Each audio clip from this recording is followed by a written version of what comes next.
یہ اسلام کا وہ دور ہے کہ جب حضور مسجد نبوی سے باہر نکلتے ہیں تو آگے حضرت عمر و ابو بکر رضی اللہ تعالی عنہما کھڑے ہیں. چہرے کے اوپر عجیب اداسی ہے. کہا عمر ابو بکر اس وقت کیوں کھڑے ہو؟ عرض کی حضور بھوک نے گھر میں ٹکنے نہیں دیا. ہم نے چاہا حضور کا چہرہ دیکھ لیں تو کچھ پیاس بجھ جائے، کچھ بھوک مٹ جائے. حضور نے فرمایا میرا حال بھی یہی ہے. جس چیز نے تجھے گھروں سے نکالا ہے وہی چیز مجھے گھر سے نکال لائی ہے. تو حضور نے جب دیکھا کہ کھانا ہے تو حضور نے ایک روٹی لی اور چند بوٹیاں اٹھائیں اور ایک خادم کو بلا کر کے کہا جاؤ ہمارے گھر لے آؤ، میری بیٹی فاطمہ کتنے دنوں سے بھوکی. ہمیں تو وہ کہانی بھی اسلام کی غربت کی یاد آتی ہے کہ جب احد کے اندر 70 شہیدوں کے لاشیں پڑے ہوئے ہیں تو حضرت صفیہ حضور کی پھپھی اپنے بھائی حمزہ کے لیے 2 چادریں لے کر کے کفن کی آتی ہے. تو حضور علیہ السلام نے فرمایا کہ جس قبر میں حمزہ کو دفن کیا جائے اسی قبر میں مصعب بن عمیر کو بھی کفن دیا جائے اور دفن کیا جائے. اور کہا میرے چچا کے لیے اس کی جو بہن میری پھپھو جو 2 چادریں لے آئی ہیں، کہا ایک چادر ہم مصعب بن عمیر کو دیں گے. یہ مصعب بن عمیر کون ہے؟ تاریخ پڑھو، کتنی دل آویز تاریخ ہے. مکے میں ایک امیر ترین خاتون ہے جس کے بیٹے کا نام مصعب ہے، اور وہ اپنے بیٹے کو اتنا خوبصورت لباس پہناتی ہے اور اتنے خوبصورت خوشبو اور عطر اس کو لگاتی ہے کہ مصعب بن عمیر جن گلیوں سے گزرتے تھے دیر تک وہ گلیاں مہکتی رہتی تھی. لوگ کہتے تھے یہاں سے مصعب گزر کے گیا ہوگا اس لیے یہ گلیاں مہک رہی ہیں. اچھا پھر مصعب پہ نظر پڑتی ہے میرے محمد عربی کی تو مصعب بن عمیر حضور کی زلفوں کا اسیر ہو جاتا ہے. ماں کافرہ ہے، جب پتہ چلتا ہے تو اس کا لباس بھی چھین لیتی ہے، سہولتیں اور آسودگیاں بھی واپس لے لیتی ہے. پھر وہ وقت بھی آیا کہ مصعب بن عمیر حبشہ کی جانب ہجرت کر جاتے ہیں. مکے کے حالات کچھ تھوڑے سے خوشگوار نظر آئے تو وہ حبشہ سے واپس مکے جب پلٹے تو ان کے بدن پہ جو چادر تھی وہ جگہ جگہ سے پھٹی ہوئی تھی. میرے آقا کریم علیہ السلام نے دیکھا تو حضور کی آنکھوں میں آنسو ٹپکنے لگے. کہا یہ وہی مصعب ہے جو اتنا خوش پوش نوجوان تھا کہ میں نے پورے مکے میں اس سے خوبصورت لباس پہننے والا کوئی دوسرا شخص نہیں دیکھا، اور آج میرے مصعب کو پہننے کے لیے جو چادر میسر ہے وہ بھی جگہ جگہ سے پھٹی ہوئی ہے. یہ اسلام کی غربت کی کہانی ہے.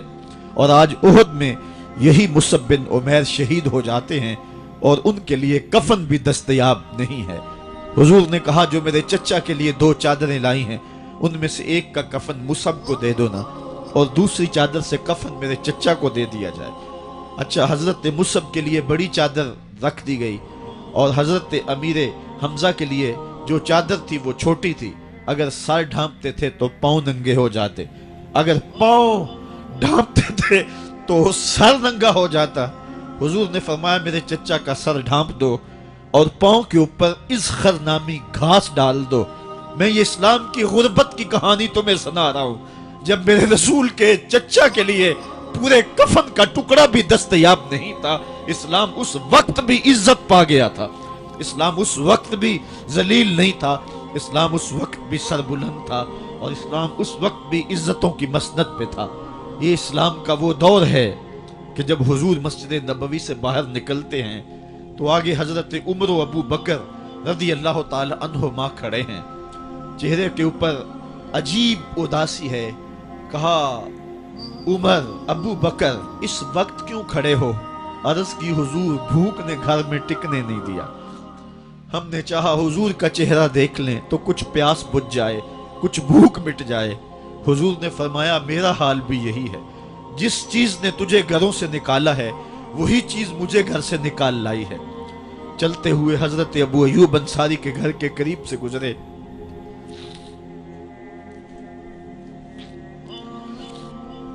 حضور کی خوشبو پا کے وہ باہر آ گئے.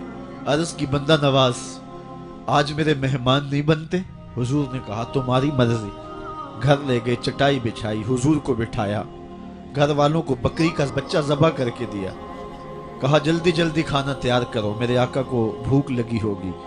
یہ کہہ کے واپس آئے، حضور کے پاس بیٹھے، نظر چہرے پہ پڑی تو گھبرا گئے۔ نکاحت کے آثار اتنے واضح تھے کہ سمجھ آ رہی تھی کتنے دنوں سے حضور نے کچھ نہیں کھایا۔ اٹھ کے باغ میں چلے گئے، کھجوروں کا خوشہ توڑا، حضور کے سامنے رکھا، کہا بندہ نواز جب تک کھانا تیار نہیں ہوتا یہ کھجوریں تناول فرمائیں۔ تھوڑی دیر کے بعد کھانا دسترخوان پہ لگ گیا، حضور سے عرض کی گئی حضور آئیں کھانا تناول کر لیں۔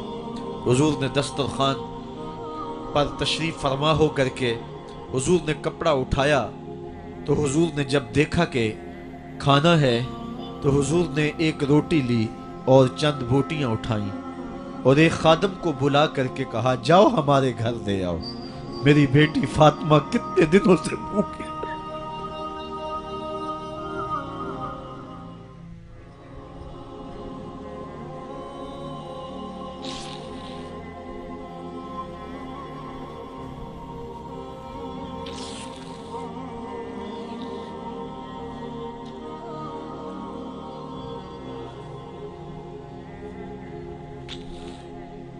کہا جاؤ ہمارے گھر دے آؤ، میری فاطمہ کتنے دنوں سے بھوکی بیٹھی ہوئی ہے۔ مال کے کونین ہیں گو پاس کچھ رکھتے نہیں، دو جہاں کی نعمتیں ہیں ان کے خالی ہاتھ میں۔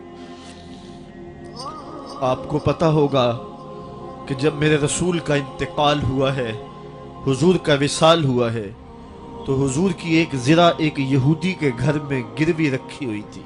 حضور نے زرہ رکھ کر کے اس سے قرض لیا ہوا تھا۔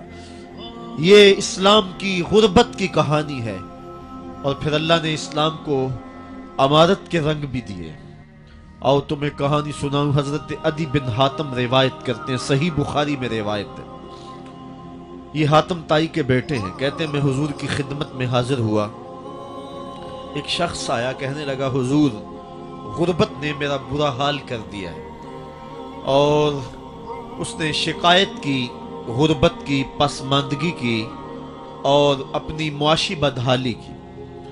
پھر ایک شخص آیا کہنے لگا حضور میرے پاس دولت تو ہے لیکن میں نے جس منزل پہ جانا ہے راستہ پر خطر ہے، تو میرے لیے کیا حکم ہے کہ میں کیسے راستہ طے کروں؟ تو یہ دو لوگوں نے یہ باتیں کی تو حضرت عدی کہتے ہیں کہ حضور نے روئے سخن میری جانب موڑا اور میری جانب مخاطب ہو کے کہا عدی تو نے ہیرا دیکھا ہے؟ عدی کہتے ہیں میں نے عرض کی حضور دیکھا نہیں، سنا ہے، ہیرا یہ شہر ہے عراق کا۔ تو حضور نے فرمایا عدی تو نے ہیرا دیکھا ہے؟ میں نے کہا نہیں حضور دیکھا نہیں، اس کا تذکرہ سنا ہے۔ فرمایا عدی اگر اللہ تجھے زندگی کی مہلت دے تو ہیرا سے ایک خاتون چلے گی، تو اپنی آنکھوں سے دیکھے گا اور مکے تک پہنچے گی اور اللہ کے گھر کعبہ کا طواف کرے گی، اور اس کو ہیرا سے لے کر کے مکے تک اللہ کے علاوہ کسی کا ڈر نہیں ہوگا۔ کہتے ہیں کہ میں نے دل میں کہا کہ پھر بنو طے کے ڈاکو مر گئے ہوں گے جنہوں نے عرب کے اوپر روب ڈال رکھا ہے، تو وہ تو پھر ختم ہو گئے ہوں گے۔ کہتے ہیں میں ابھی سوچ ہی رہا تھا کہ حضور نے مزید میری حیرت میں اضافہ کرتے ہوئے کہا عدی اگر تجھے اللہ نے زندگی کی مہلت دی تو تو دیکھے گا کہ کسرا کے خزانے تیری جھولی میں ہوں گے۔ تو اس دور کی سپر طاقت تھی۔ میں نے کہا حضور کسرا بن ہرمز؟ حضور نے فرمایا ہاں کسرا بن ہرمز۔ کہتے ہیں کہ حضور نے پھر فرمایا عدی اگر تو زندگی پائی تو تو وہ دن بھی دیکھے گا کہ ایک شخص زکوٰۃ کی رقم لے کر کے، زکوٰۃ کی چاندی لے کر کے، زکوٰۃ کا سونا لے کر کے نکلے گا اور اس کو کوئی زکوٰۃ کا مستحق ہی نہیں ملے گا۔ حضرت عدی بن حاتم کہتے ہیں کہ پھر میں نے وہ منظر اپنی آنکھوں سے دیکھا کہ ہیرا سے ایک خاتون چلی اور مکے تک پہنچی، اور امن ایسا تھا کہ اس کو اللہ کے علاوہ کسی کا ڈر نہیں تھا۔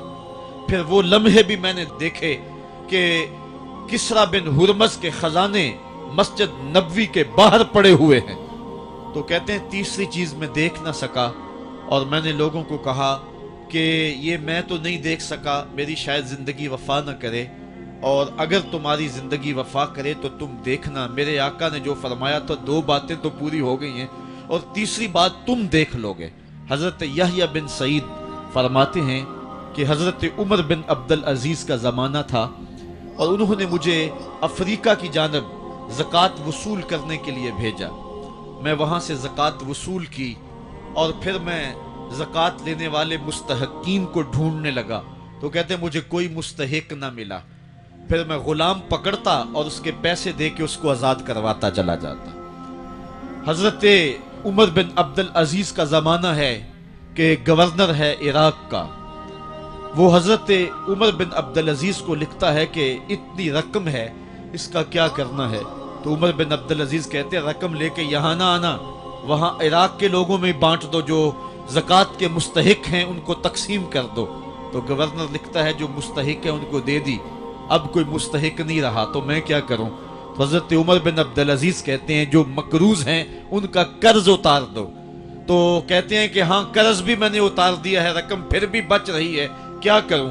تو حضرت عمر بن عبدالعزیز نے پھر لکھا جو شخص شادی کرنا چاہتے ہیں ان کا حق مہر ادا کر دو۔ میں نے کہا کہ وہ بھی کر دیا ہے، رقم پھر بھی بچ گئی، اب کیا کروں؟ تو حضرت عمر بن عبدالعزیز نے مجھے لکھا کہ جو غیر مسلم ہیں، جنہوں نے ٹیکس دیا ہوا ہے، جتنا ٹیکس دیا ہے اس سے دگنے پیسے ان کو قرضے میں دے دو، اور ان کو کہو جاؤ اس کا کاروبار کرو، کھیتی باڑی کرو، اور ساتھ انہیں یہ بھی کہہ دینا قرض کی فکر نہ کرنا اور زیادہ اس میں پریشان نہ ہونا، جب دے سکو گے دے دینا۔ یہ دور بھی پھر اسلام نے دیکھا اور یہ گھڑیاں بھی دیکھی، جب چیتھڑے پہنے ہوئے تھے، جب پیوند لگے لباس پہنے تھے، جب پیٹ میں ڈالنے کے لقمہ بھی نہیں تھا، اللہ کا دین اس وقت بھی غالب تھا۔ اور جب گلیوں کے اندر ریشم بکھرا ہوا ہوتا تھا، کوئی اٹھانے والا نہیں تھا، دین اس وقت بھی غالب تھا۔ دین کا غالب ہونا یا نہ ہونا، اس کا تعلق جو ہے وہ مال و دولت سے نہیں ہے۔ اقبال کہتا ہے کہ زوال بندہ مومن کا بے زری سے نہیں، مومن کا زوال بے زری سے نہیں ہے، بلکہ اس کا سبب کوئی اور ہے۔ وہ سبب ڈھونڈنا ہے کہ ہم دنیا میں رسوا ہو کے کیوں رہ گئے، ہم زمانے کے سامنے تماشا کیوں بن کے رہ گئے، آج نبی کی امت پوری کائنات میں رسوا ہو کے کیوں رہ گئی، آج ہمارا تماشا دیکھا جا رہا ہے، آج بھوکے کتوں کو ہماری بیٹی اور بہنوں کے اوپر چھوڑا جا رہا ہے اور اس کا تماشا دیکھا جا رہا ہے۔ کیا ہم نے یہ دن بھی دیکھنے تھے؟ ہم نے سراغ لگانا ہے۔ دولت کی قلت اور کثرت یہ ثانوی چیزیں ہیں، ہم نے تاریخ میں دیکھا ہے، ہم کبھی مالی طور پہ کمزور تھے، رسوا نہیں ہوئے ہیں، مال زیادہ ہو گیا رسوا نہیں ہوئے ہیں، رسوائی کے سبب کوئی اور ہیں۔